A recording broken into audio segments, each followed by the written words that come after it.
that's pretty good. Got Yeah, it's kind of like that Anchor Stream. Anchor Stream. I don't think I've had that one. Anchor Stream. Anchor. I don't know if it's Steam or Stream, but it's from Washington. Oh, okay. It's one Daryl usually has at the Twisted Cork. Okay, I'll have to check that one I think out. it's called Anchor. Yeah, I think I know what you're talking about. It's Anchor it's like something. this, but it may have a little more crisp to it. Yeah. A little more, you know. His, I don't know, his might be coming out of a tap too. I don't know if his is tap or if his is... No, it's a can. It's a can, okay. Yeah, it's a goofy looking can. Yeah. Yeah, we're drinking Pint 9 Brewing Neon 9's Hazy India Pale Ale. That's what we got today. It is brewed in Nebraska. Looks like it's down in Papillion. Yeah, I thought it might have been a local one. Yeah, so I like trying the local ones out. But no, that's actually pretty good. It's one of the better ones I'd say I've had. Yeah, it's smooth. Mm-hmm. Yeah, it's very nice. It's got a nice flavor to it. I wonder how hazy you'll get. Yeah, well, it was 6.3% alcohol. Oh, 6.7. There you go. So not bad. A little higher than some, but a little lower than some. Some of the other ones I've been drinking have been like, I mean, they're double pale ales, I think is essentially what it is, and they're like 8%. But that's why I would always get the Budweiser Platinum. The Platinum. Yeah, because they were 6%. Higher alcohol. Yeah. You remember when Daryl gave us that quadruple pale ale one time? Gosh, yeah. It was like 16%. Yeah. Oh my gosh. He's like, yeah, drinking one of these is like drinking 5 Budweisers or something like that. Yeah, it was. They were so strong. I remember he gave us just like that. It was just a little glass. Like it wasn't even like a full beer. It was like probably 4 ounces. And after drinking that, 4 to 8 ounces maybe. And after drinking that, you could feel a buzz. Yeah. Where was that one from? I can't remember. I thought it might have been a local one, to be honest. It's at the possible. time. That's all he does over there is is craft beer. Yeah. So yeah, I don't remember, but no, this one's pretty good. But yeah, so today I got my dad on the podcast. First time podcast for him. First time. What will I have to say? I have no clue. And, you know, that's kind of how everybody goes into it. Nobody has a clue what we're talking about, but that's what makes it fun. It's just a fun conversation. What are we talking about? I don't know. I was actually kind of thinking back, honestly, on all the just wild hunting stories over the years from our trips and then also just from, like, trips that you used to tell me about back in the past. I was thinking back even, it was last night when I was thinking about it, the first time we went deer hunting. Okay. When you took me. All right. That was that year that we Pheasant or deer? Deer. I'm talking deer first, because pheasant you took me when I was really young. Right. But deer, I just passed hunter safety. Right. And then you went to try and buy the rifle tag online, and they all bloop, disappeared. You added it to cart. Right. There was like so many left. And you added it to cart, and then went to pay, and it just said, nope, sold out. It disappeared on us. So I remember that happening. And so then I thought at that point, I was like, well, we're not going to get a hunt this year, which was a big bummer. But then you ended up buying the muzzleloader and bought the muzzleloader tag. Mm-hmm. So I remember that because we went to that place where you guys hunted for years. Yep. And great property, obviously. Yeah, by Napier, Nebraska. Yep. And I remember sitting there. I remember freezing so bad one morning. I had like 4 pairs of baseball socks on because like I didn't have like any like good camo or anything. And I remember my toes were so frozen, and I so badly didn't want to say anything because I didn't want to like be the reason that we got out early, and we didn't even see a single deer that morning. Was Tony on that trip with us? Tony and Steve. Okay, Tony and Steve. Oh, that's right. So that was the trip that we sat, and it was like the second to last day we were there, and we heard the gunshot down the way. That's right. And Tony was shooting your old Kentucky 45 muzzleloader, and all of a sudden I just remember we hear the gunshot, and then I look over and I saw a deer running, and I'm like, oh, it's a doe, it's a buck. And I just remember how he was just huge. I mean, I was sitting there, you had the gun, and at that point I was counting his points, and he looked like, to me it looked like he was a 6x6. I mean, he was a big deer. Big deer. And I just remember thinking, and he stopped probably 60 to 80 yards in front of us. Oh yeah, broadside. Yeah, so he stopped 60 to 80 yards in front of us because of me being loud as a kid, because I freaked out. But he stopped, and you were right on him with the gun, and I remember you pulled the trigger, and I just thought he was going to drop, and he just stood there, and we were like, learned a valuable lesson that day. Yeah. Yeah, so my dad... Don't trust the gun out of the box. Oh, my gosh. That was so horrible. Yeah, because you bought that... was it a night muzzleloader? Is that what it was? It was guaranteed. Yep. 100 yards to be within a quarter. That's what they claimed. Not even close. Yeah, so he shot, and the deer just stood there, and we had no idea what to do. Right. I mean, we were just like, we have no clue. And I only say that because I know you're a good shot with a gun, because I've seen you kill tons. And I remember of you deer. said shoot again, and I just thought, I mean, obviously, I had no clue where the bullet went. Yeah, and we couldn't even reload that fast anyway. No. It's a muzzleloader. But yeah, you had no clue. So I couldn't see the point of. Yeah. I didn't know where to point. Right. Because it's not like we saw dirt fly somewhere or anything like that. We just didn't. We had a clue. scope, but yeah, it was just, and it ended up being like 22 inches forward and 2 feet high or something like that. It was ridiculous. Yeah, that deer ran off, and then the next day we went out got a huge cardboard box and started shooting at it, and it was so far off, and we were just so distraught over it. I remember how mad you were. You were like, I'm going to write him a letter. Like, this is back when I was young, back when like email wasn't even a thing yet. Like, I know. That was a mistake on my part. Yep. I learned a valuable lesson. You don't ever go out cold with a gun. Yep. Don't trust whether they say it's 100% guaranteed or Oh, not. yeah. And it wasn't a cheap gun, so you would assume they were. But, again, you got shipping and, scopes get knocked around, and it may have been there, but yeah. horrible. That was a fun trip, though. It was a blast. We were sleeping in that camper. It was a truck camper, one of those camper shells. Yeah, we stayed out there, and they stayed in the house. The house infested with mice and flies and everything. Yeah. And then I still remember. I remember Steve shooting at a deer with the flintlock pistols, muzzleloader pistols. Oh my gosh, my brothers were a handful. Oh man, they got some good stories though. I tell you that. I've seen my oldest brother Steve. He literally ran out of a tree. Yeah, ran right out of a tree stand. Fell to the ground about 12 feet in snow. Yep. But yeah, no, it was. This deer has been always a lot of fun. Yeah. Tony was always entertaining. Mm-hmm. Oh my gosh. Yeah, you never didn't have a good story from Tony every year. Oh my gosh, he'd come up with some wild ones. That's like the time he was on the property that we were hunting, and you and I came back, and he's like, I got a bobcat. I got a bobcat. Yeah. And I said, okay, well, let's go get it. And we get out there, and he's telling me where to go, and he doesn't get around all that good anyhow. Yeah. And so you and I went down the tree line along the cliffs, and I said, I ain't got no bobcat. He says, he got it. I know I killed him. And we're looking, finally, I find it, and it's a coyote. Yeah. I said, did you shoot a coyote? Nope, it's a bobcat. I said, well, I'm staring at a coyote. Pretty sure it's coyote. No, I remember that. He was half blind. Oh, yeah. Holy crap. Oh, man, I can't even remember the amount of times I'd see him shoot a deer at like 50 yards and clean miss a deer. Well, that's why he switched. That's why he switched to an auto. Yeah. He just figured he'd put enough bullets in the air, he had a chance. I mean, at one point, he used to collect guns. He had, a 300 Win Mag with a Leopold scope, and he couldn't hit the stinking broadside of a barn. Yeah. Said there's something wrong with it, and so I took it out, and the first deer I shot him and killed him. Yeah. Said nothing wrong with the gun. I think he got buck fever. And from that day, he never used a scope. Never used a scope ever again. Yeah, that's when I remember him always telling me, like, I'm open sights. I like to get down in the jungle. That's what he always said. I just think it's because he couldn't think and see. Yeah, and probably. he could probably see the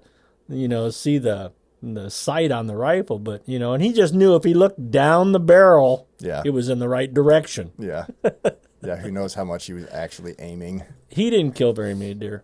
Yeah. Over the years, I mean, he did not. I mean, very few deer did he kill. Yeah. I killed a lot of deer for him. Filled a lot of tags for him. Yeah. All the time. Yeah. You get to the last 2 days. Okay, if you see one, go ahead and shoot it. Yeah. Okay. Yeah. Well, killing deer was not that difficult. No. But it was for him, so that was quite. It was again. It was. He was entertaining. He always had stories. Yeah. I mean, oh my gosh. He would have been fun to have on the podcast. Oh my gosh. He would have entertained you. Oh, man. There was that time where you and we sat him up there at Thomas Creek, and there was all these little pine trees. Yeah. And we told him, they're going to come right through here. And sure enough, here they come. Yeah. And we heard the bullets flying. Mm-hmm. And when we finally came later to him, he's like, the thing jumped right over the tree. Yeah, I remember you said that. And I'm just thinking, how could you have missed that? It's only about 40 yards away, broadside. I know. That was a nice buck, too, I think I remember. But yeah, he was not a good shot. No, he wasn't. You know, buck fever is a bad thing. You know, people that get it, I don't know if it's breakable. I mean, I've seen a couple people with buck fever before, like at times, but then also not at other times. Like Phil one time, right? It was that we were sitting at Thomas Creek and he was shooting at that mule deer, and before he even shot, like he was breathing so heavily. I remember, I'm like, oh, he is not even gonna get close. Because the first couple deer he killed, he was perfectly fine, right? But for whatever reason, that one just kind of had him heart pumping, and it wasn't like it was a giant deer, but it was just like for some reason it got his heart pumping like that. But with the mule deer, their antlers kind of are they look bigger, taller, so it was literally just a huge fork. Yeah, like it was just a fork, 2x2, but it was the biggest fork I'd ever seen. In his eyes, he probably seen 6. yeah. But I'd seen him with that. But then, like other times, I'd seen him hunt without it. But I think there was one time I was hunting out west where we hunt now, and I was sitting by that pivot where I killed that deer that one time when you and I were sitting there, and I had all these deer coming out. It was a bunch of does coming out, and I was like, man, there's got to be a buck somewhere. And I was looking through my rifle scope, just looking because I didn't have binoculars at the time. And I was just looking at these does, and all of a sudden, this doe comes running out.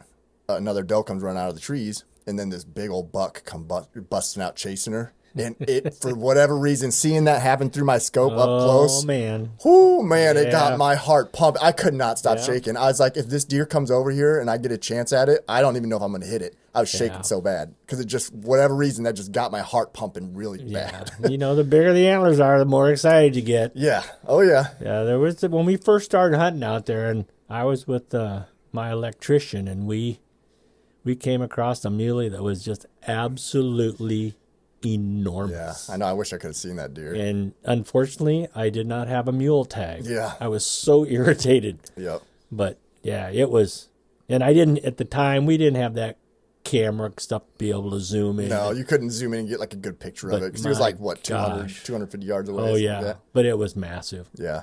I mean, when we first seen it, we thought it was a stinking elk. It was just that big. That's crazy. And then the longer we looked through binoculars, we said it's a stinking mule deer. Oh my word! You know, it's probably one you'll only see once in your lifetime. Yeah, if it's that big of a mule deer, like that's a once in a lifetime deer for Never seen him again.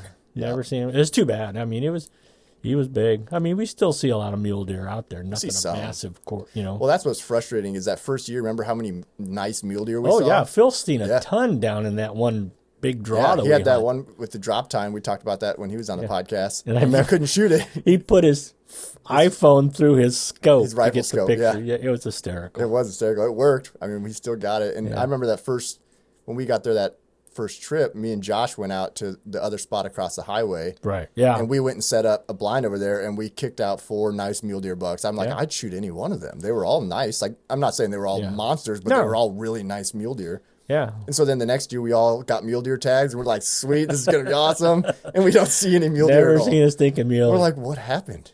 I mean, and then for the last 6-7 years, we've hardly seen any. And then this was the first year we actually saw a couple mule deer worth that we like wanted to shoot, but it was rare. Yeah. Well, we saw, I got that one last year. That's right. And that was like the only one we saw last year. I was hoping that thing was going to come down to you.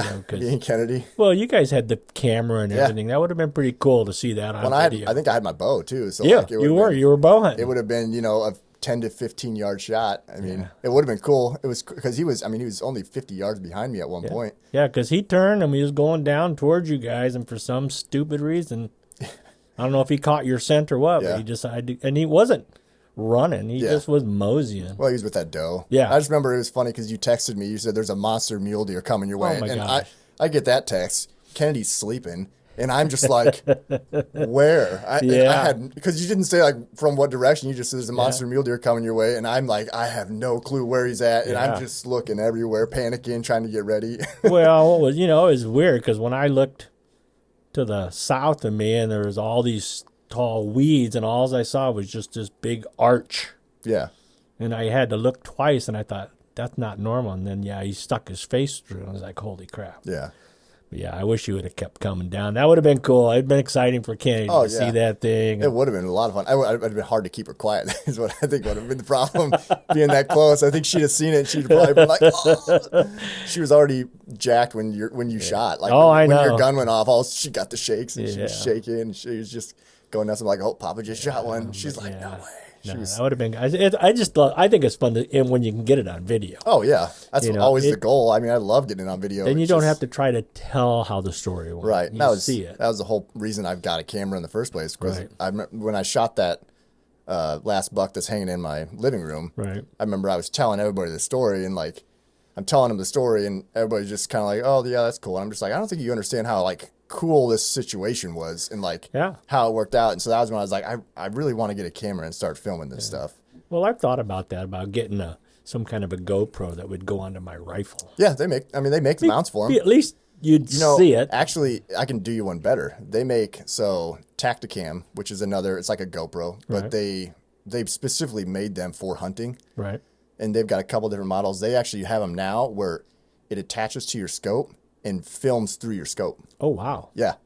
How does it do that? I don't remember how the mount works. I can't remember which way it is, but like literally you can have it so it's literally filming through your scope and it doesn't hinder anything. Wow, that'd be pretty cool. A lot of people actually do it even with kids because you can have it running on your iPhone. So you can be watching it on your iPhone as it's recording. Wow. And so like if people are hunting with little kids and like they have the gun on like a tripod or something like that, they can see whether they're on the deer or not before they pull the trigger. Huh. So they can be like, so dad can help make sure so he knows whether they're actually looking like they're going to make a good shot or not. Shooting at his leg. Yeah, exactly. So I've actually seen videos of that. It's actually pretty cool. But otherwise, you can get just like an attachment to where it just goes on your scope. You know, that would probably be really good to have put it on Phil's gun. You could text him, you're not on him right, Phil. It'd be good for Tony, too, if he was like, oh, my God. Can you imagine that? That would have been hysterical. Yeah, or you could put it on Phil or on Josh and say, yeah, don't shoot it. It's a mule deer. Yeah, exactly. Yeah, I know. I thought that's a pretty cool thing, though, that it just came out like a year or two ago, I think. I remember seeing it. It's by Tacticam. You know, like the cell cams that we use? It's the same company. Okay. They started out in those cameras first, those little action cams. Is what they started in. And I just think it'd be fun, because I don't have a problem killing a deer, but I just think it's funner when you can. Yeah. Well, it's easier to tell the story. Yeah, exactly. People see what happens. Because everybody, I don't care who you are. Yeah. They always will exaggerate. Everybody's going to exaggerate their story. That deer was 500 yards away. Yeah, I know. Phil, that deer was only about 40. It's the same with Tony. He was always oh, my gosh. You had to decipher Tony all the time. Yeah. But, yeah, he was a hoot. I remember the first time that he went with us when it was you, me, and I can't remember if it was Joey or not. Pheasant hunting? Yeah. Oh, yeah. No, yeah, that was you, me, Joey, and Joe, and Tony. Yes. Yeah. And Tony was blocking that end. Yeah. And that rooster got up between you and Joey. We're up like 13. Yeah. 15. And it's like it was young, and it wouldn't get any height. Yeah. And it was flying right at him. It was flying like across, like right toward him, I remember. And I don't remember where I was at, but I think I was on one side. You were on one of the sides. Me and Joey were in the middle. And I'm watching my brother, and he's got this look on his face because he sees you two raising your guns, and he starts yelling, "No! Watch it! No! Watch it! Watch it!" I just knew he was thinking he was going to get blasted. He was ducking down. Yeah. And he had the easiest shot too, but he was ducking down. He didn't even aim. He just pulled the trigger when the bird went by him. He was so scared. He thought for sure he was going to get pelted. I know. That was so funny. And I remember that too because I remember like the bird getting up, and I remember pulling my gun up, and I remember I could see him. So I knew where he was. Yeah. It wasn't like, but obviously you see two kids pull their guns up. Oh my gosh. And he had just painted that thing white. He had to have it look like a Russian shotgun. Yeah. Yeah. But he couldn't miss the gun. Right. But man, he's just crouching. He's getting lower and lower, and I'm. Yeah, we were all laughing pretty hard at that one. Oh my gosh, he was. Nobody got the bird either. No. Well, flew right over him. I remember like waiting longer because Tony was there, so I waited longer till it was past him, and then I just obviously missed. And oh my gosh, man. I don't think he ever blocked again. Yeah, he always wanted to be the blocker know. until then. I think he realized that's not a safe place I don't to think be. I like that. Well, didn't you say your dad got shot by a shotgun when obviously you were super young or whatever? Yeah, he was super young. They were. It was him and his brother, and back. This was back in the late '60s. Yeah. And in Minnesota, road hunting was legal. Oh, back then, yeah. It was. Yeah. And he was my Uncle Warren, again, not the smartest guy out there. But, when pheasant season started, man, everyone got all pumped up. Oh, yeah. And they were walking. They were on each side of the ditch, in a ditch. He's in one and the other, my uncle's in the other one. Yep. And at that point, I was little. I was just in the car watching. Yeah. And the rooster, instead of flying, Yep. ran across the road. Oh. Well, my Uncle Warren just swung and shot on the ground, which that's not legal. Yeah. And the stinking BBs hit the ground and ricocheted up and hit my dad in the head, the neck. Oh, my gosh. And so we get home, and my mom's with a tweezer pulling BBs out of him. I'm just watching. I'm kind of amazed at it, and oh my gosh, they pulled out just a ton of BBs. Oh, that sounds awful. Did Tony He's see just that fortunate. He's fortunate that it ricocheted. Yeah, because had it hit him straight in the air, Probably killed would have killed him. Yeah, yeah, because they were only, the width of a road. I mean, probably 30 feet, 40 feet. But yeah, it hit the gravel, went flying. Yeah. I remember seeing that, and I thought, and the bird of course died, but I didn't even think about that he was even over there. Right. Other than I heard him yell, but I didn't know why. Yeah. Yeah, I almost shot my brother Tony one time, but it was early season. Yeah. And we had actually, was it pheasant or deer? A pheasant. Okay. My brother Steve had gotten married on that Saturday, and that was the opening day. Oh yeah, I kind of remember you talking of about that. Early season. There used to be an early season. Yeah, there used to be just a weekend. Really? If you weren't, it would be like a youth season. Yeah, but it was. I mean, but you didn't have to have an adult. You could Right. just go out as. And so Tony and I went out, and we were walking, and a pheasant got up, and for some reason he kind of got ahead of me, and so I pulled up and started coming across. And I was just getting ready to shoot, and all of a sudden, just stinking red beanie showed up in my sight. And so I pulled up, and of course, Yeah. it would have been a bad deal. Well, at least I guess he had a red beanie. Oh my gosh, I'm telling you. Might not have helped me because I might not have noticed it. Being colorblind. Yeah, being colorblind, that might be an issue, but Yeah, you might want to blaze orange if you're hunting with me. oh, I know. That's why I always say, that's with Phil. He has a hard time staying in line, man. He's a goer. It's like that with a lot of people. I mean, oh my gosh. but yeah, I think wearing an orange hat is always a smart move. Yeah, well, when you have a dog, you don't have to be in a hurry. Right. Yep. You don't have to push him. Yeah. Just let the dog do the work. I know, that's the fun part. Is Oh, it really is. it's even funnier like with Tracker how many times like he goes on point when I can't see him, and Right. then I'm like walking and I'm like, where's he at? And then all of a sudden, so then I can't find him, so I'm beeping his collar just to Right. find where he's at, and I'll beep it and nothing moves, so I know he's on point. Yeah. And so then I go find him, and sure enough, he's locked onto a bird. I'm telling you. Thinking dogs, they got a nose. If they're a good dog, they'll hold them. And Yeah. that was what was interesting about you going with Ben. Yeah. Yeah. I And- know. You didn't, because if you've ever never hunted with a dog, you're thinking, what are you doing? Yeah. But you don't realize those thinking animals, man, they got noses. Well, and once you've hunted with a dog, hunting without a dog sucks. Oh, I did it the 1 year after Patch died. yeah. I remember I went out, and I don't go by myself because I didn't have anybody to go Right. with. And I walked, and I actually happened to shoot either one or two roosters. I don't remember. Right. Because I was walking, is when we were hunting up by Wakefield in those Yep. public pieces. There was that one that was a pretty nice one right next to it. It used to be an old Right. game preserve. Right. So I went and walked that one. And I remember I was walking, and as I was walking, all of a sudden I heard a rooster, and I looked over and I saw this rooster fly and land not too far from me. Right. I was like, sweet, I guess I know there's a bird. So I go marching over there. Bird got up, shot it, and could not find it anywhere at all. And, I mean, that stuff was that tall, thick That's stuff. the worst part. And not having a dog. And I looked forever, couldn't find it. And I was like, oh, this sucks. And then so I just started walking again. And I was walking back towards the truck and flushed another bird up, shot that one.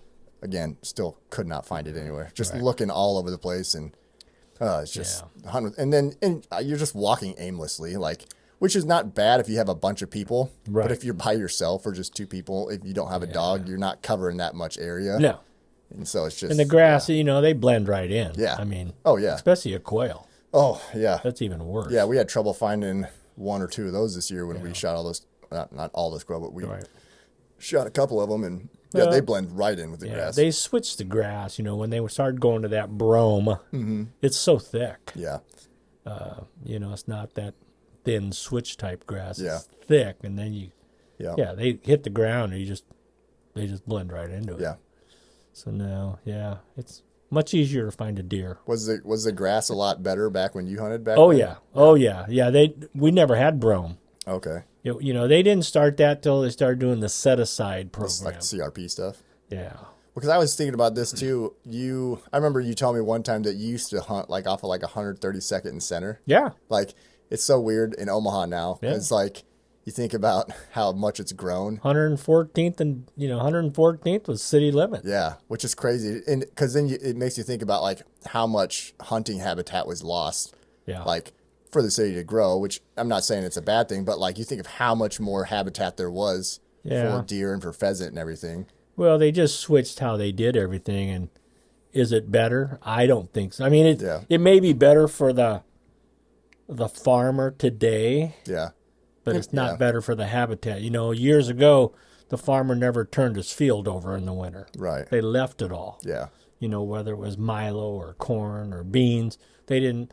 But then they started saying, oh, if you turn it over, you'll keep that fertilizer that's on the top of the soil. Yeah. You'll keep it till next spring. Gotcha. Well, they started turning fields over. Well, pheasants and quail, they got to have that. They got to be able to hide. Otherwise, the coyotes will just ravage them. And so you pushed all the game birds that got pushed to the windrows, the ditches, the draws. There was no open field. Right, just didn't have the big field of habitat anymore. Yeah, I mean, it makes sense. Yeah, because you guys, and back then, because was there even like a public land like CRP, nope. or you guys didn't you just drive around knocking on doors? You just asked farmers and they would let you hunt. Yeah, I mean, no, it wasn't big business back then. Right. Nebraska had a great pheasant program. I mean, shoot, you could hunt from the first day till the last day and shoot birds all the time. Right. Then they got rid of the pheasant program, and there's just not that many birds anymore. Yeah. And they don't, they keep saying like Pheasants Forever is helping. Well, they're buying up land, but they're not putting birds in it. Right. And the few they put in, there's just too much pressure. Right. And people don't realize when you hunt that field. Let's just say that field has 20 birds in it. Yeah. Well, you hunt that field week after week after week. Yeah. Those birds don't come back once you've killed them. If you kill 20 birds, there's no birds left. Yeah. But back in that day, I mean, you'd have 100 birds in that field. Yeah. And, farmers always complain, they eat all of our grain. Well, they really don't. No. But I think deer do more damage. I just think what they didn't realize is how that crushes your rural economy. Right. Because, you got all those rich people and people with money and hunters that love to hunt. Well, they're going to the hotels in those little towns, the gas stations, the restaurants. Yep. The farmer doesn't see the almighty dollar. Right. But the rural community does, and it doesn't dry up and become a ghost town. Yeah, I mean, it keeps businesses alive in the small towns. Absolutely. So you keep those restaurants that you have. We used to go to a place called Ray's Cafe that was between Wahoo and Brainerd. Oh, really? And when the pheasant season came, man, wasn't really a truck stop. It was a gas station restaurant, and they would have in the morning, Saturday and Sunday, they would have buffets for the pheasant hunters. Oh, nice. And you're talking 50 to 100 people in there. Wow. From 4 o'clock till 6:30, right before sunrise, 6:37. Yeah. Eating and spending money. Yeah. Well, I went out there. I don't know. It was probably about 1980 when they quit that program. Ray's was still there. You still had some people there, but by 85 there was nobody there. Right. And by 90, Ray's was gone. Yeah. Well, I can only attribute to one thing. You got rid of the pheasant program. Yeah, well, and I mean, obviously, I don't know how it is now compared to back then, but like, I don't think most pheasant hunters go out every weekend in this era. Where I remember you said you guys used to go out like every weekend. Like that was every weekend. Yeah. So nowadays, it's like even myself, like, and part of that's because I'm usually so focused on deer, but like when I was younger, we used to go out at least a few times a year, you know. Right. And now I'm like once or twice a year. If We didn't have to go that far. Yeah. Now for us to do any good pheasant hunting, we drive 3.5 hours down to our property down by McCook. Yeah. Well, you know, we used to have, Tony would make charts every year, and there was probably 10 of us. Yeah. You know, as our friends and neighbors that all went with it, all high school kids. Yeah. But you know, he'd keep stats every year, and they would keep the longest tail feather. Mm-hmm. But you know, at the end of the year, you'd see like Tony shot 27 birds, and I would shot 24 or 25 birds, and Leroy would shoot 15. I mean, so you'd see out of all of us, we'd kill a couple hundred birds. Yeah. Shoot, how many do you see nowadays? Shoot, I'd be lucky if I killed 10 in a year. They just did away with a great program, and sure, I'll be honest. Well, Tony and I used to say it all the time because we were devoted hunters. Mm-hmm. Opening weekend, that was all the stupid birds. Yeah. Literally, you could turn down a road and there'd be pheasants on the road. Yeah. Now, granted, they'd let them all go. Yeah. And so, you'd have stupid birds. Yeah. But then the farmers started complaining. Too many people out on their land. Yeah. And I get that, but, you know, they only lasted for the first couple weeks. Right. Most of those guys, most of them would be out-of-towners. They moved on. Yep. You know, we'd get people from Florida and Tennessee, and you'd get a lot of southern people. Mm-hmm. You'd never get them from the north, but... Yeah, I mean, because they got birds Minnesota and South Dakota had a ton of birds. Iowa had a ton of birds. Yeah. Never got... But you always you'd see Florida plates and Tennessee plates, and... You'd see a few Missouri plates, not many, because they had birds too. But and then after those couple weeks, they're done hunting Nebraska. Right. So then they move on to South Dakota. Yeah. They go to all the opening days. Oh, sure. And you know, and I don't blame them. They want to shoot birds. Well, that's not a bad thing because then you're not completely decimating one area. Right. So like for an out of towner, especially, I mean that's a good idea. Yeah. I mean, obviously South Dakota, was it just as big back then with bird hunting as it was? Yeah. Nebraska was the biggest at that time. Really? And Iowa was number 2 and South Dakota was number 3. Really? It was interesting because, and we opened first, then it would be Iowa, and then it'd be South Dakota. Huh. And I didn't even hunt Iowa until my brother-in-law moved to Iowa. Yeah. And then I started hunting Iowa just because, you know, he always wanted me to come out. And, yeah. But, and they had a lot of birds too, but Nebraska had, and just a ton of birds. I mean, it'd be interesting to go back to the towns where the few people are still there. Yeah. And just ask them about their revenue, how it changed. Yeah. If you had some people that have owned it for however long. Yes. Yeah. And what they've done, that they've changed now. And so, because back then, man, you know, their places were nice, and every year you'd go there, they had done something new. Yeah. And so, you know, like when we used to deer hunt up in by Napier, we would stay at it was called not Springview, but it was Spencer. We'd stay at Spencer, Nebraska, and there was a hotel there. Yeah. And we would stay there, and then we'd drive the 12 miles where we used to hunt, and it was a nice hotel. And every year, it seemed like they were always up doing, and every room was booked. Yeah. And then as it got later, it's like less and less rooms would be booked, and then of course we would start staying at the farmer's property. But you know, I just think everything is like that. You know, the greed I think gets to everybody. Yeah. And you know, in Nebraska, I'm sorry, but I don't agree with the guy that's running things. They're more into turkey. Yeah. Because they make more money. I get that. Yeah. But not everybody wants to hunt turkey every weekend. Right. And so that hunter, sure, he's going to go out and spend $300-$400 for that one weekend to hunt turkey. Yep. What happens the rest of the year? Well, I'd rather him spend $80 to $100 a week hunting pheasants every weekend, you know, for 12 weeks, 14 weeks. Yep. That adds up. Now. Yeah, well, and it's, I mean, you got to think too, like, people are stopping at gas stations, getting gas, getting snacks, drinks, and then stopping someone for breakfast or lunch a lot of times. Oh, yeah, because you're working, you're putting a lot of energy and you're working a lot of fields. And so, you burn a lot. But, we used to do it. And then out-of-staters, they're going to stay the whole weekend. Out-of-staters would usually come in on Friday, and they would usually stay until Monday. Yeah. So they would hunt 3 days. Yeah, it makes sense. But for us, we would go out twice a weekend. We would hunt Saturday and we would hunt Sunday. We'd drive 35, 40 miles. Yeah. And, and it was fun because when you're young, everybody's pitching in. Oh, yeah. Oh, yeah. Okay, how much is it? Oh, everyone, you got to pitch in $5 for gas. Yeah. And, of course, everybody complains, $5 for But, so we did that, and so, we pool all our money so we could make sure we had enough gas to get there and back. Yeah. And that's back when, back then the road hunting was still legal. Yeah. But you had to be 30 feet off the road to shoot. Right. Yeah, you have to be 30 feet fence off line.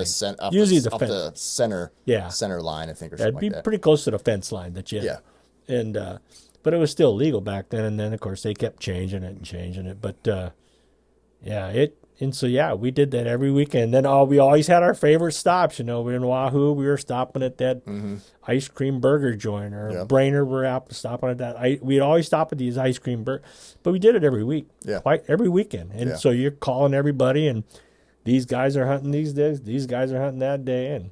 But Tony and I, we went almost every weekend. Yeah. Saturday, Sunday. Yeah. Now, I don't even think I hunted pheasant for the last. Did you hunt last year? I don't think so. I don't See, think I know this year you didn't, but I can't remember if we went out once last year or not. I think you guys did. I think me and Teddy did. I think we actually went around here over by Schuyler. Yeah. I don't even know if we hunted out west last year. I haven't hunted for it might have been 2 years ago. 2 years. You and I and Teddy went out. Yeah. There. Yeah, because then I was just blocking. Yeah. But I haven't been out. Play anymore. I pretty much, because most of the time I bird hunt anymore, it's usually with 2 or 3, maybe 4 guys. I'm lucky, so I pretty much find all the smaller fields and just try and hit those small ones. And the dog's getting older, so it's like he's not going to go as hard as long, or he'll go hard, but then I feel like he's going to die. So you'll run out of gas. You'll start following you like Patch did. Yeah. Starts out good in the morning, but by noon, man. Yeah. He's just walking behind me. Yeah. And we got a great place where we're at. We could hunt pheasant a lot out there. Yeah. Yeah. I don't know if we've ever gone out on opening day out there. Well, I went out with all those guys a couple years ago, remember? When the dog got skunked. Yeah, that's right by the skunk. Yeah. We went opening day, and we hunted the first field, and I bet what's crazy is we probably flushed 60 birds out of there, but 90% of them were hens. Right. And we only had a shot at like 2 or 3 roosters, and I think we ended up with 1 or 2. But after that, I mean, every other field we went to, there was hunters in it. Yeah. And there's a lot of public land out there. Yes. But we literally just went to all of them, and there was always somebody there. And but it's because they know there's birds out there. Yeah. And there's quail. Yeah. And that is, I've said that before. I think that is the best place to bird hunt in Nebraska. It is Southwest Nebraska. I mean, there's a lot of public land, and obviously if you have private land access, even that's great too. Although we don't hunt the private land because we don't want the deer to be screwed up. Yeah, that's the that's the downside. That's the hard part. Me and Teddy always talk about it because I was like, if we could just both kill a deer before bird season, then we could actually go out and just go bird hunt and hunt all this stuff and not even care. But that's why I said you should do it with a bow. Shoot a bird with a bow. I've seen it done. I've seen the videos of it. Because that one draw that I usually set at, man, there are stinking pheasants everywhere. I can barely hit a deer with a bow. You think I'm going to hit a flying bird?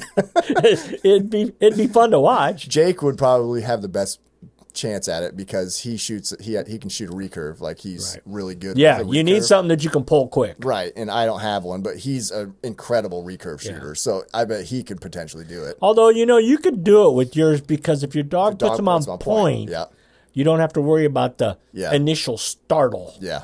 You know what's coming up. Yeah. And I feel like I mean, you'd have a chance, but I still feel like you have a better chance with a recurve because recurve shooters, they shoot off instinct. Right. It's quick. It's just they don't shoot by a sight. Yeah, they're not going by sight. It's just quick pull and get your spot, and that's why I think they're better at it. Yeah, because you only got about 40 yards. Yeah. And once that flu arrow, she fluffs out. Yep. She's coming down. Yeah, when I mean trying to hit one at 40 yards in general would be insane. No, but I'm saying that's all you have. So when it takes off, And they move quick. Yeah. So, but yeah, no, Tony always wanted to, and I said, dude, you can't hit anything in the first place. I don't think he killed many deer with a bow. Oh either. my gosh, Maybe he I always got wanted too much to do Tony that. in me with a bow. He always wanted to. I said, dude, every time you shoot a pheasant with a shotgun, it's usually about the third shot that you hit him. you only get one shot with a bow. You know, it was funny.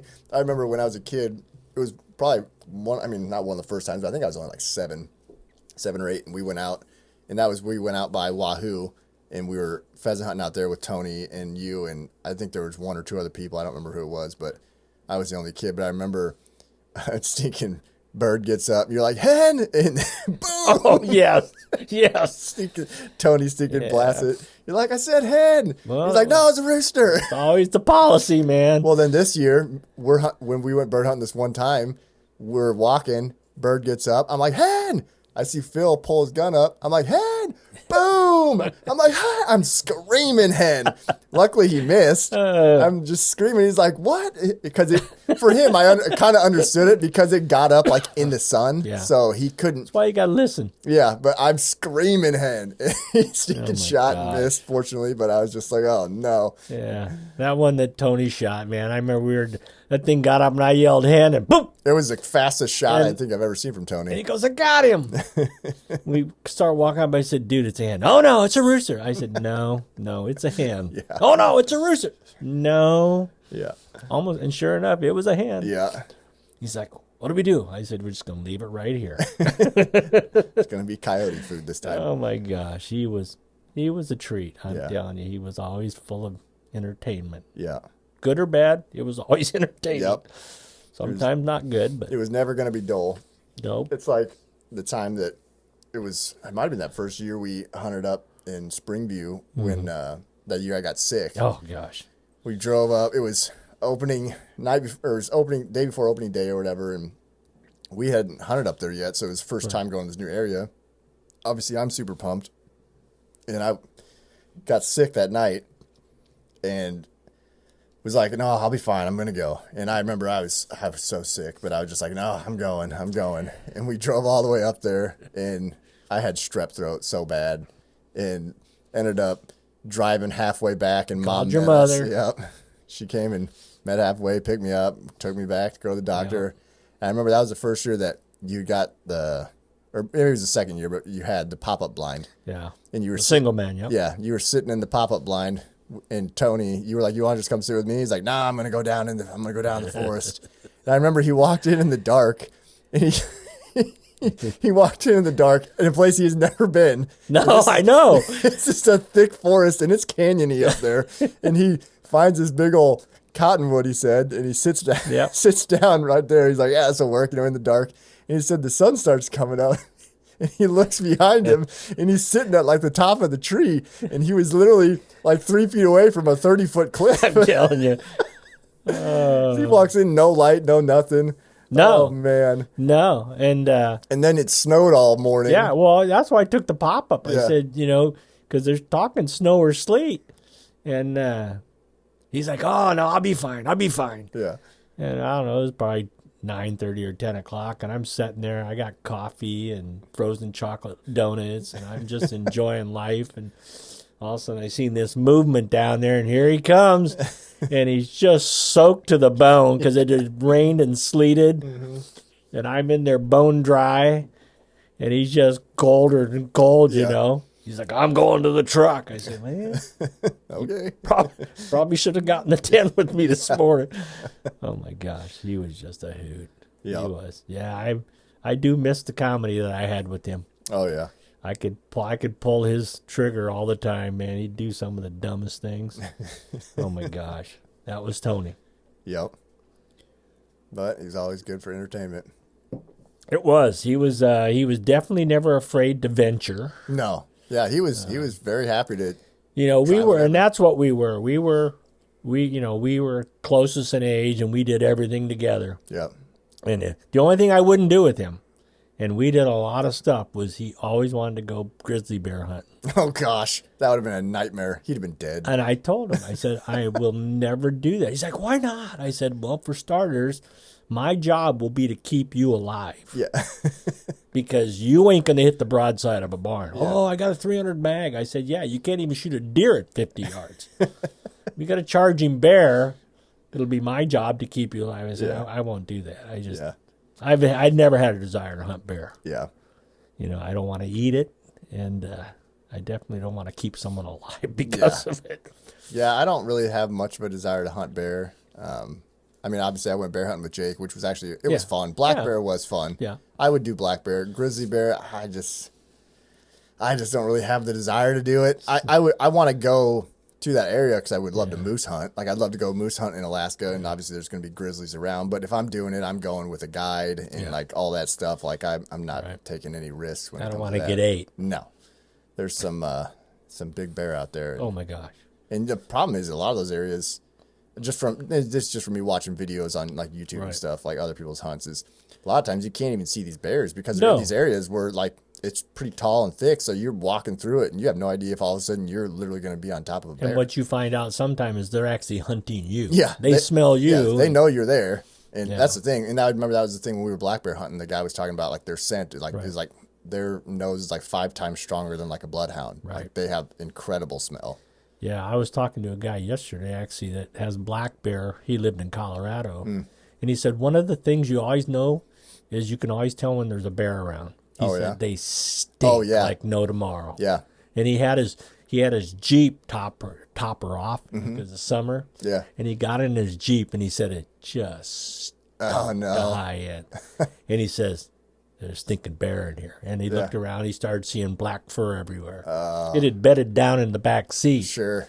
That sucks. But he says, yeah, they just... I have heard that. Like, I didn't notice it. Obviously, we didn't end up killing one, so... Right. But I remember them saying that, too. Like, yeah, they just smell because they're just... I mean, they're in everything. Yeah, like, and they just roll in stuff and carcasses. And oh, yeah.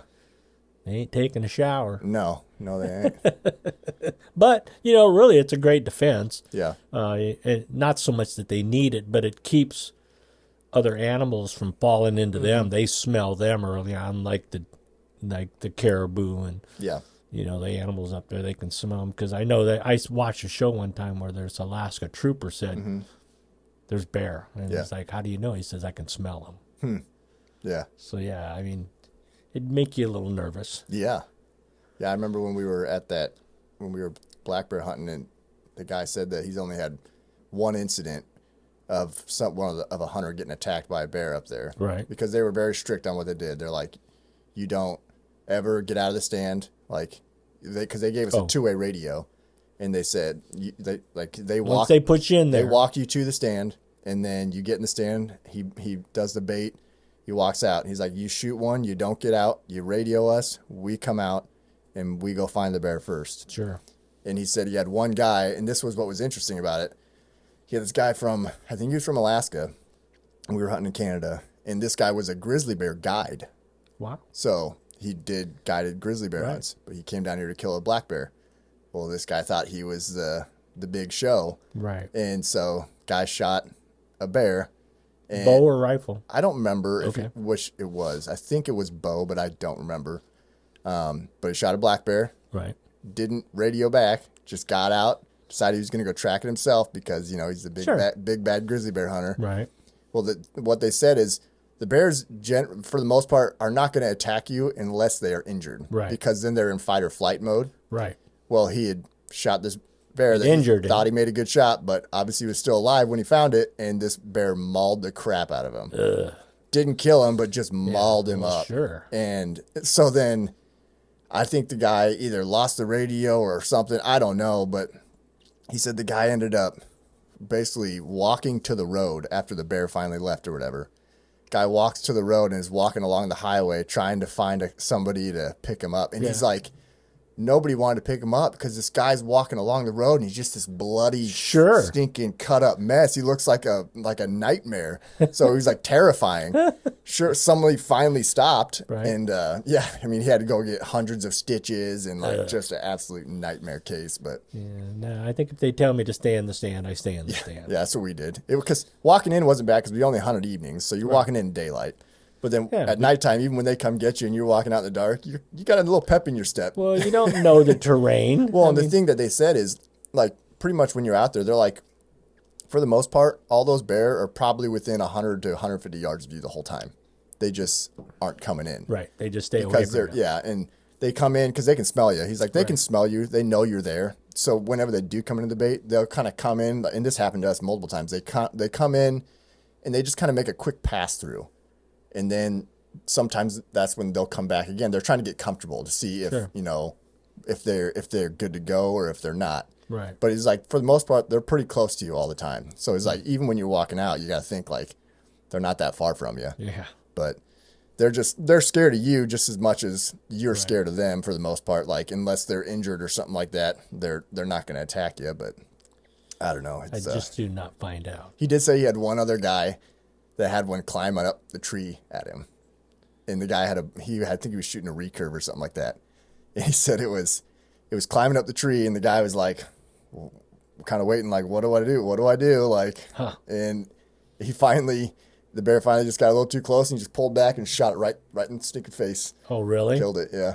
Wow. Because it finally was getting a little too close for comfort for him, and That would make me nervous. he's stinking putting it right through its mouth or face, whatever, yeah. My cousin went up there. Him and his brother went up to Canada to fish Yeah. on one of those lakes. Yeah. And it was the same thing. They just said when you catch your fish, the cleaning station was like 100 yards away from the cabin. Yep.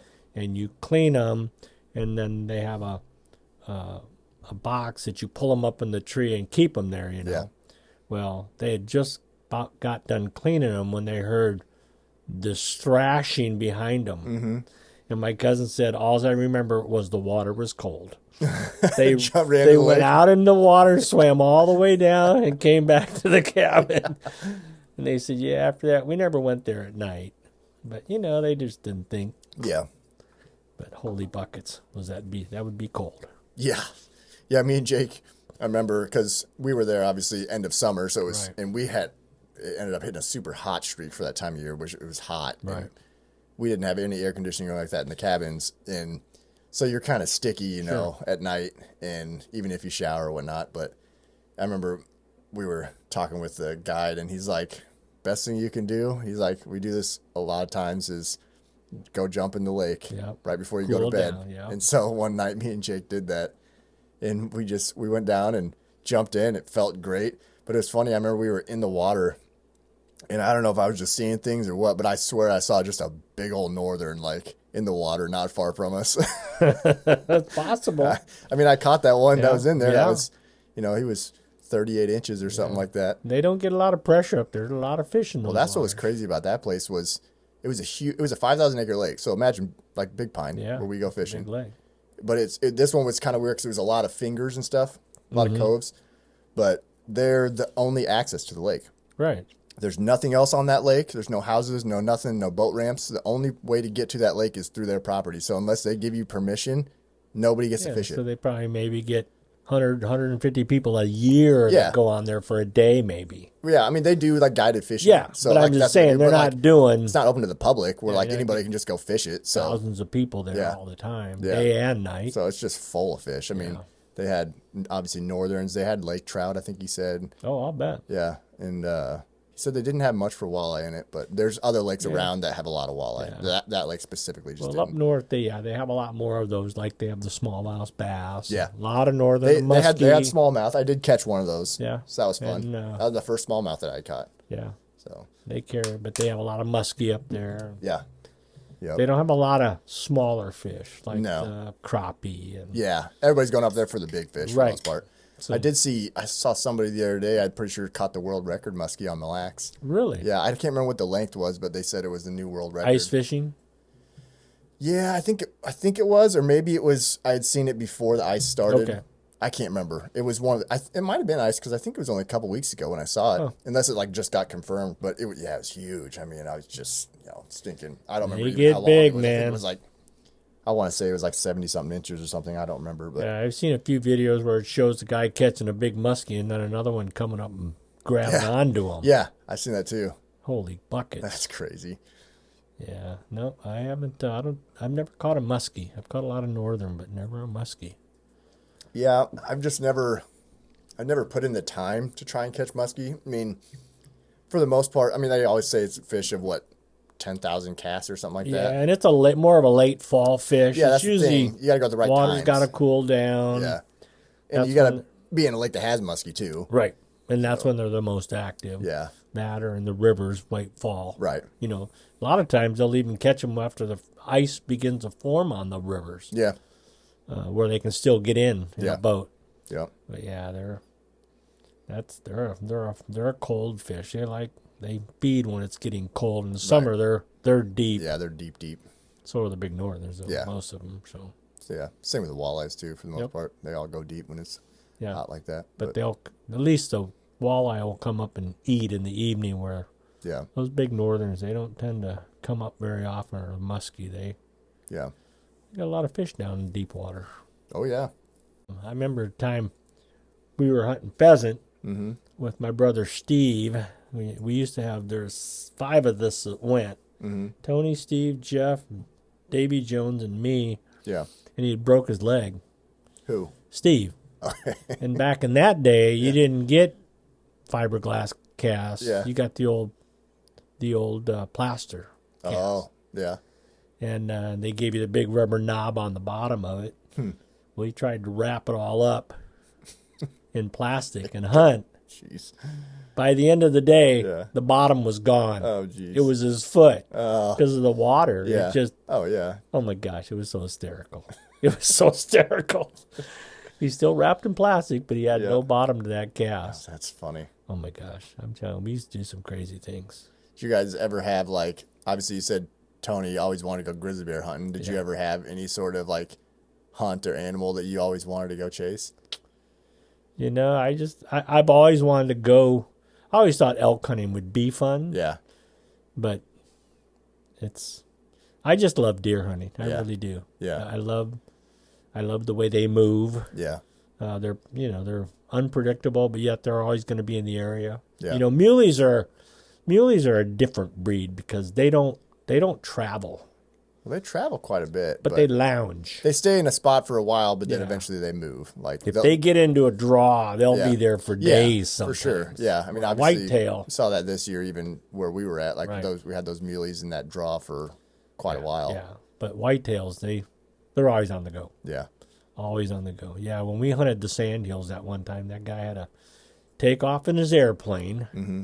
fly over his 20,000 acre farm Yeah. ranch, find the deer, come back, get us, put us in the back of a pickup, Yeah. and then he took us to where they were over the hill. Yeah. And but yeah, they just hang sometimes. Yeah. But yeah, not whitetail. Whitetail are always on the go. Well, and it's hard with like, for the most part, a lot of times mule deer aren't in like the thickest cover. Like you No. can find them in the open a No, lot of they're in times. the wide open as a rule. Where whitetail, I mean, they're pretty smart. They Mm. stay in the cover. Like that's why I always say Right. with people about like antelope hunting. Like obviously a lot of people don't care about antelope hunting. I'm Right. like, I get that because I think obviously hunting like the rack of a deer is a lot more fun if you're going Yes. for big animals and stuff. But antelope is fun because you can find them. It's just a Right. matter of killing them. It's getting close enough Yeah. to them. Yeah. It's changing colors on me. Huh?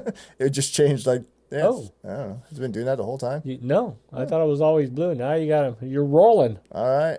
Now you got green. We got a gay pride flag. But yeah, I mean whitetail, yeah, they're hard. I mean, but antelope, like it's Well, fun. Antelope, like I said, antelope's fun because you can see them. It's just they're hard to kill, obviously, because especially with a bow. Like Oh yeah, I still think with a rifle, I mean, you could kill an antelope pretty easily, right. but with a bow, it's real hard. But you at least can find them. Yeah, it's finding the big ones. Mm-hmm. I know Teddy's uncle. Yeah, They used to hunt them religiously, him and his Yeah. dad, and they'd go out for 2 weeks at a time, and Mm-hmm. sometimes they came back with them, sometimes, Yeah. but they were always after the big horns. right. They were going for the big ones. Yeah, I remember the one time they went deer hunting. Mm-hmm. Oh my gosh, it was so funny. Here, when they came back, Harold was so beside himself. Yeah, He shot this big stinking, it was a whitetail, big 6-pointer. oh yeah. And when he came up to it, the Yeah. other side was gone. Oh, it only had half its rack. Well, when it took off, it must have broke off or did something. Really? He only had half a rack. Oh my gosh, he was so mad. He couldn't find the other half. No, and he, because it ran quite a ways. Oh, sure. But he's all about the horns. Yeah. And and I told him, I said, well, you could have it probably synthetically made. That's what they do now. No, that's not Harold. Yeah. Well, even Jake and Ben were telling Teddy this year because Teddy's deer had the 2 broken points on it. Right. And they're like, you should have them remake those points because we had trail camera pictures of it, so like you could see essentially what they look like and whatnot. Probably got broke off when they were fighting. Yeah, because I want to say we might have had one picture where it had all of its antlers, and I know we had one picture where it had one of them broke off, but still had the other one. But then I think that was the last picture we had of it, and then part of the fight. Oh yeah. I want to know what deer he was fighting this year. That's what I'm curious to know. But I don't know where he came from. Yeah, That's I suppose, and it could have been from a big scrape.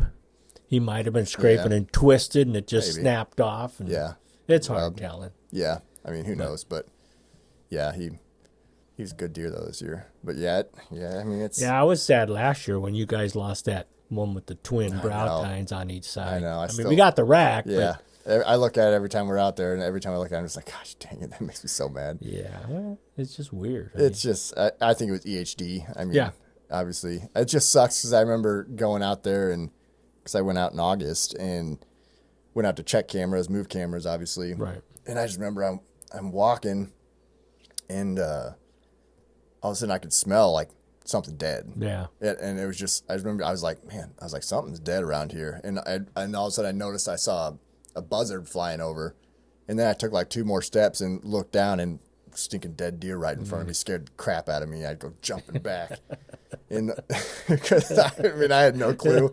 And all of a sudden, right after that, I look at it, I just go no, because I knew exactly what deer it was the second I saw it, and I was like, oh, it was so heartbreaking. I was so mad. And then I remember checking.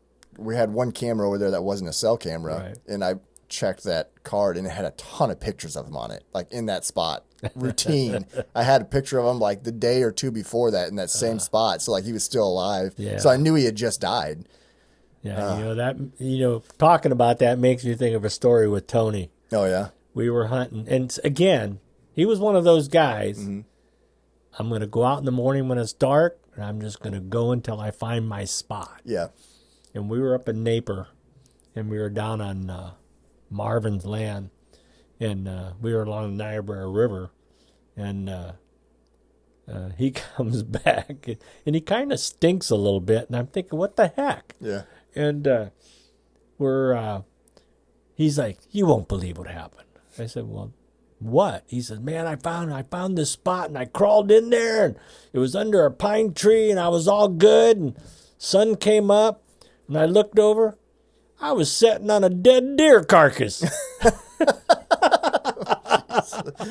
I said, what?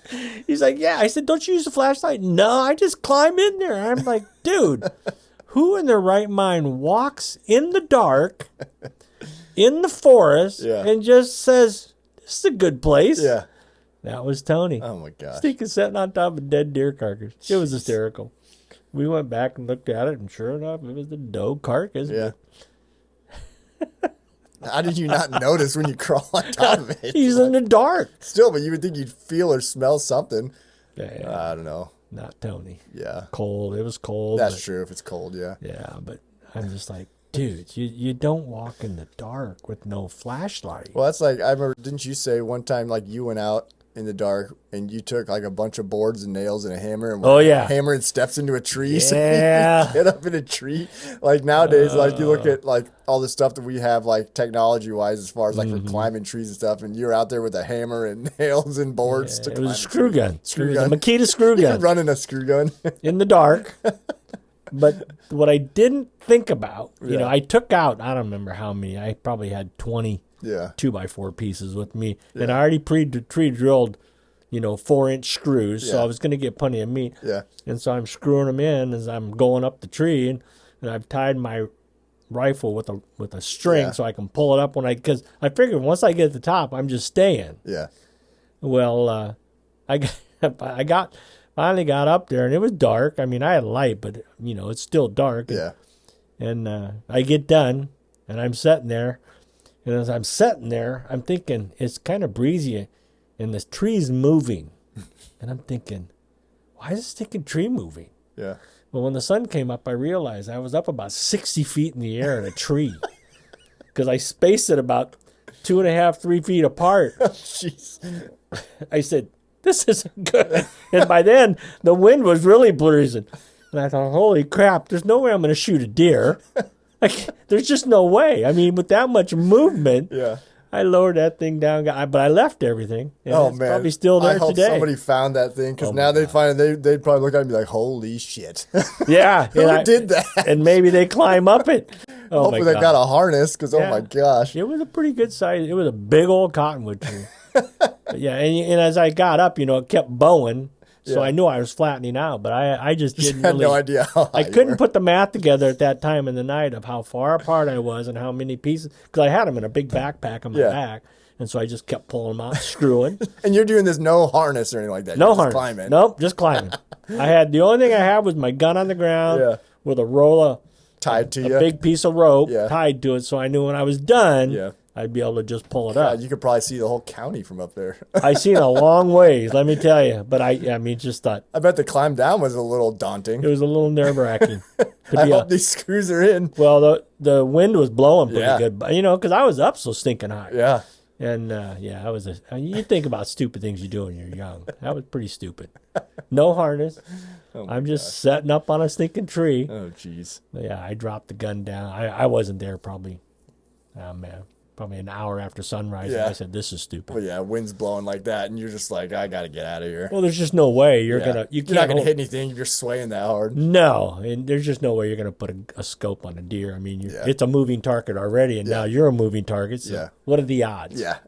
But it was more the fact of how stinking high it was. I was like, holy crap! I got nervous, I bet. and but it was a slow climb down. But the gun went first. I took Yeah. all the bullets out of the gun, Yep. dropped Loaded it it down. down. Yep. I thought I am not, and it took a while to get down, but I got down. Matter of fact, I threw everything off. Yeah. I threw the backpack off. I threw the screw guns. I got it. I was launched as naked as could be going down. I wanted to be as light as possible because my mind's gone now. What if one of these stinking boards Yeah. breaks? So yeah, I got rid of all my weight. I always think about that, like, nowadays, like, there's, anything and everything you need for, like, climbing trees and doing all this stuff. It's like back then, like, I bet that some of the dumb things that people did back then that, like, nobody even cared or even thought about. Well, like, Marvin, the Yeah. farm owner, he was an innovative guy. Yeah. He decided to make deer blinds Yeah. out of pig feeders. Yeah. Well, that's a round corrugated steel. Right. Okay. Yeah. Now think about that. You're getting inside of the steel container, Yeah. and you're going to shoot a gun. Better have earplugs. They didn't though. That was the humorous part. Oh, nobody did back then. And not only that, they're stinking ice cold. Because I remember Yeah. You Gary didn't Pitzel have got in heaters there. back then. Gary Pitzel got in there, and they shot a deer. Him and Dennis. Yeah. And right at the last minute, Yeah. Dennis said, "Don't," because it dawned on him how loud it was going to be, and he shot. And Gary turned and looked, and Dennis grabbed both of his ears and he got out of the thing, and he said he just kind of walked deliriously on how loud it was. Oh man, it was like probably being like getting flash bombed. Oh man, I'm telling you. Oh my gosh. They came back. Gary's like, I can't hear. And Dennis was like, my ears I think they're bleeding. Oh my gosh, it was so loud. And when you've seen it now and you're thinking, yeah, that makes sense because Yeah. all he did was cut openings in the top Right. half of it. Yeah. So it was watertight. Yeah. And it was there was no wind that could get Yeah. to it, but you got to Make do sure the other. you get the barrel out of it at Oh least. my gosh, it was Oh, loud. I can't God. imagine how loud it was in there. And it was just a little deer they shot to Yeah. the boot. It wasn't like Yeah. it was a record deer that would have No. been worth it. That's all right. I mean, my it's still a gosh. deer, but that's just that you got. think about that. And I bet that thing was, I bet it was so loud and echoed so loud. The Pitzel boys were another group. Dennis and Gary were kind of like me and Tony. We just kind of did everything. And they went out hunting, and they ended up walking a field. Yeah. They were going to walk. 2 other guys showed up, and they said, "Can we walk it with you?" And they thought, "Great, there's 4 of us." Yeah. Well, the 2 that went in with them, the one guy ended up shooting his buddy. Oh, jeez. They had to call the Brainerd ambulance. They had to come out. Oh, my gosh. I have no clue if the guy was okay or not, but Dennis said the guy was bleeding pretty badly. I bet. They could shot him.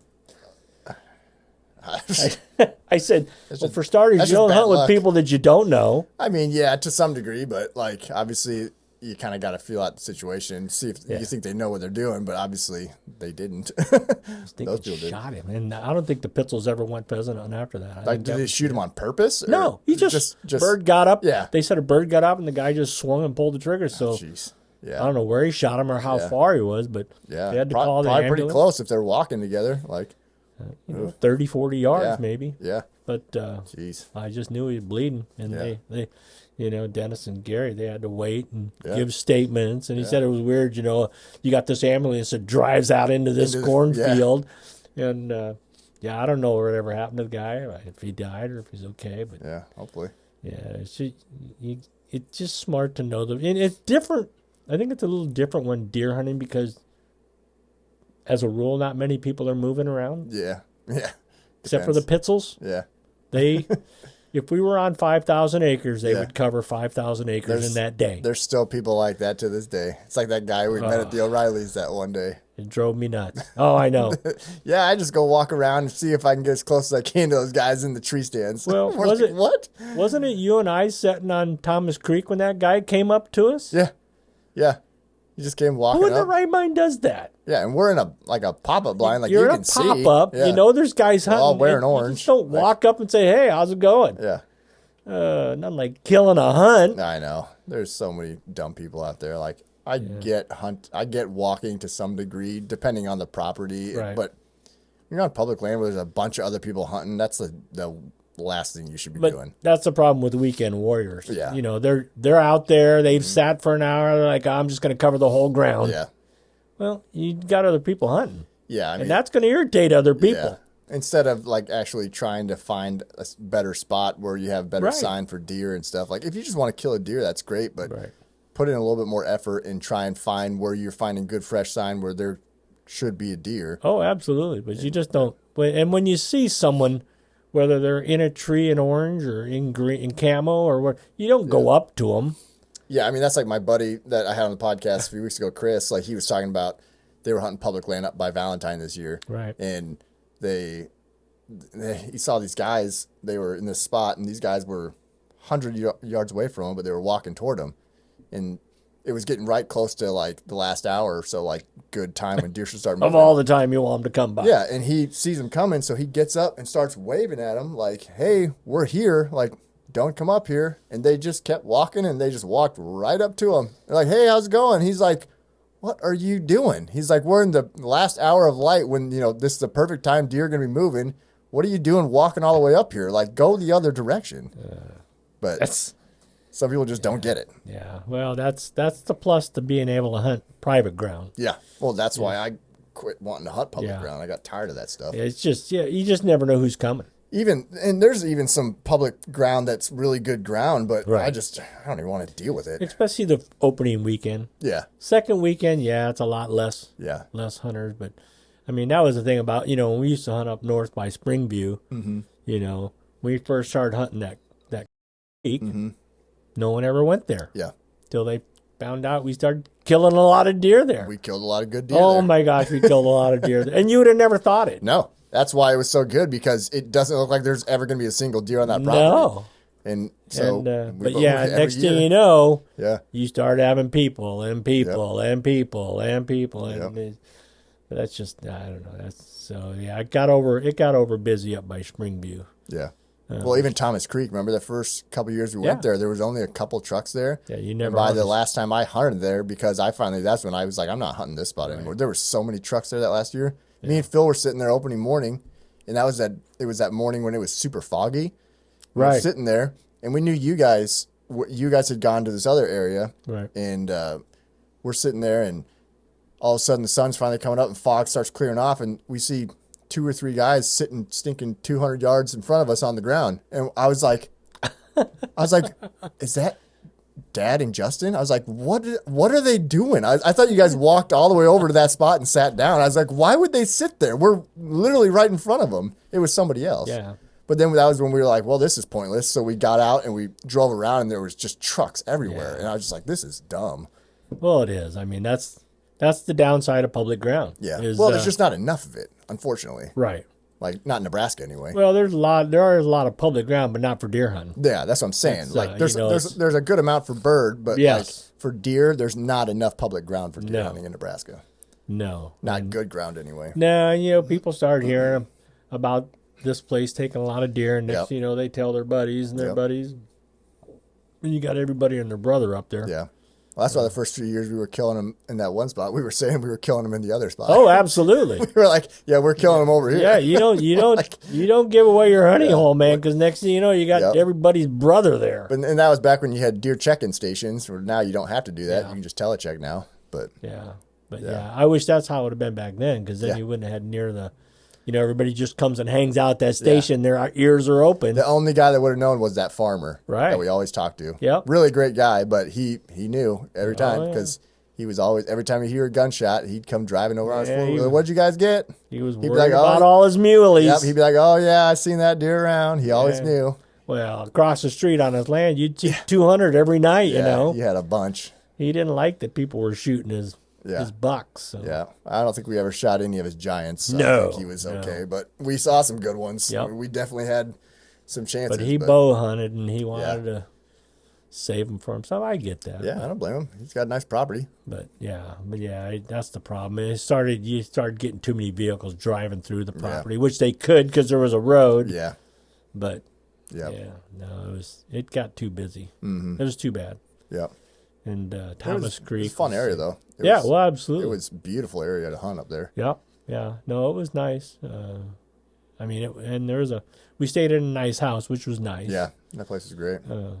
We never hardly ever hunted his land though, because it was just so stinking thick. So thick, yeah, thick and canyony. Oh my gosh, it was horrible. Yeah, I remember we see deer there, but yeah, we saw a lot of does, a couple small bucks. yep. But yeah, Yeah, no, but really, no, we never see any muleys out there. No. Where we're at now, we see muleys. So yeah, we saw some muleys up on the public land. On Creek, yeah. Never. I don't know if I ever seen a muley over at Thomas Creek. Yeah, that's what Phil shot out the one time.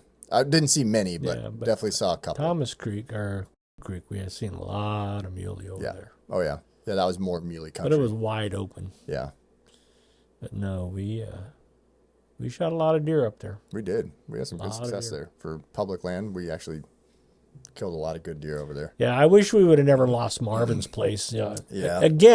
It's the same thing. You had this great place, Mm-hmm.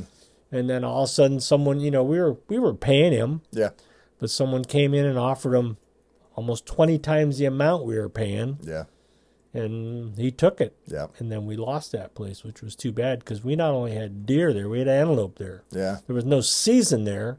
Oh, They never had a season they yet. weren't- didn't They're have a growing the unit there yet. herd, Yeah, and then they allowed those stinking wolves in, and yeah, they just slowly disappeared. yeah, We went from like 40 to 25 Yeah. to 20.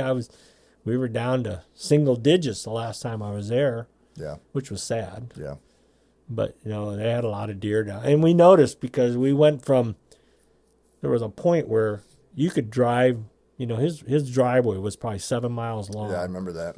And you could drive in and you'd just see deer all the time. Mm-hmm. And once those wolves became in there, Yeah, the farmers were enraged, and you hardly ever saw deer. yeah. They Oh were yeah, I'm sure. always down in the decimating trees. them. Yeah, And but they were just always hidden, and Yeah. that was too bad because, they had a good thing out there. But yeah. It was a sweet property. Yeah. Very secluded too. yeah, I wish now I would have taken advantage of it. Yeah, When you're young, you're stupid. yeah. Because he was willing to sell us a bunch of land for $300 an acre. That's so painful. I know. I mean, back then, that's obviously a lot of money to you, but like, It is. think how much that land is Nowadays worth it's now. 3,000 an acre. Oh, it's more than that. Probably, but Oh, yeah. I mean, but yeah, we had 4,500 acres above us and 3,500 on the bottom. Down the river bottom. Yeah, and he said, "How much do you want to buy?" Because we always wanted to buy that Lookout Point area. Yeah. Well, and to him, I'm sure all the area that's not farmable is It's farmable. useless to him, so Yeah. he didn't care. And that's why he was willing to sell it. And Oh, gosh, man. I wish we'd have bought the whole bottom. Yeah, by that whole bottom in that Lookout Point area. Oh my gosh, Yeah. that would have been. Even if we'd have bought 500 acres, Oh yeah. that would have covered us. Oh yeah. All along the river.